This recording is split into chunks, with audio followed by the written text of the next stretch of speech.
Ang tanong ko po, Brad Eli, naayon po ba sa Biblia ang ikasampung bahagi ng pag-aabuloy? Alam nyo, yung ikasampung bahagi ng pagbibigay, hindi po batas yan sa ating panahon. Batas yan sa mga Israelita, sa saserdotes, levitas.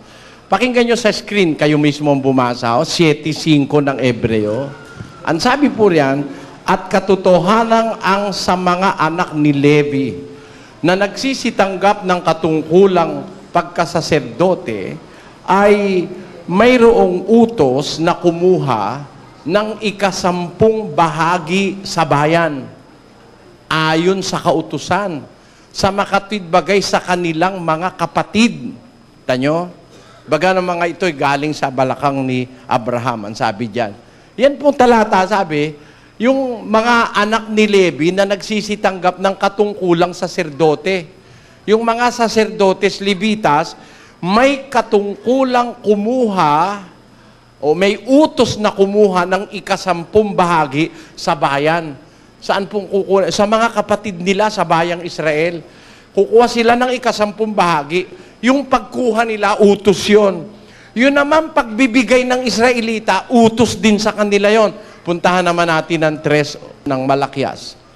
Yung kumukuha, may utos siyang kumuha. Yung nagbibigay, may utos namang magbigay sila ng ikapo. Dalhin ninyo ang buong ikasampung bahagi sa kamalig. Ayan, ang inuutusan po diyan ang bayang Israel. Dalhin ninyo ang buong ikasampung bahagi sa kamalig upang magkaroon ng pagkain sa aking bahay. At subukin ninyo ako ngayon sa bagay na ito. Kung hindi ko, sabi ng Panginoon ng mga hukbo, kung hindi ko bubuksan sa inyo ang mga dungawan sa langit, at ihuhulog ko sa inyo ang isang pagpapala na walang sapat na silid na kalalagyan. Ang inutusan po, Israelita, magbigay kasampung bahagi. Ang inutusan namang kumuha, mga saserdotes, levitas, kukuha. May utos din sa kanila. So magkasuwato. May inuutosang kumuha, may inuutosang magbigay. Sa panahong Kristiyano, ano naman ang utos na pagbibigay? Pakinggan nyo sa 2 Korinto 9:7. Magbigay ang bawat isa ayon sa ipinasya ng kanyang puso. Hindi ikapo. Magbigay ang bawat isa ayon sa ipinasya ng kanyang puso. Ang magpapasya po yung puso mo. Ikaw na nagbibigay ang magpapasya. Huwag mabigat sa loob o dahil sa kailangan, sapagkat iniibig ng Diyos ang nagbibigay ng masaya. Yan ang utos sa Kristiyano.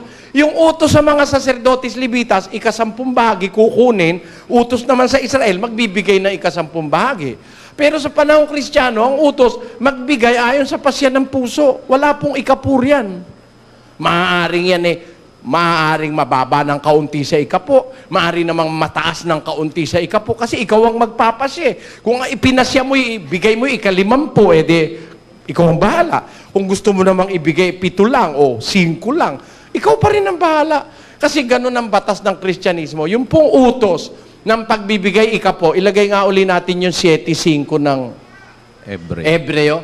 At katotohanan ng mga anak ni Levi na nagsisitanggap ng katungkulang saserdote, mayroong utos na kumuha ng ikasampung bahagi sa bayan. Yung saserdotes, levitas na yan, pinalitan na po yan pagdating ni Kristo 7:5 yan, 12 natin ilagay, 7:12. Sapagkat nang palitan ang pagkasaserdote, ay kinailangang palitan naman ang kautusan. Nung palitan na yung pagkasaserdote, ng mga saserdotes, levitas, kailangan palitan din naman ang kautusan. Kaya nga kung mapapansin nyo sa Biblia, 2 tipan, lumang tipan, bagong tipan. 8:13 ng Ebreo. Basa. Doon sa sinasabi niya, isang bagong tipan ay niluma niya ang una. Datapwat ang nagiging luma at tumatanda ay malapit nang lumipas. Nung sabihin ng Diyos ang isang bagong tipan, niluma niya na yung una. Kaya kasama po sa lumang tipan yung pagbibigay ng ikapo. Sa panahon natin, di batas yun.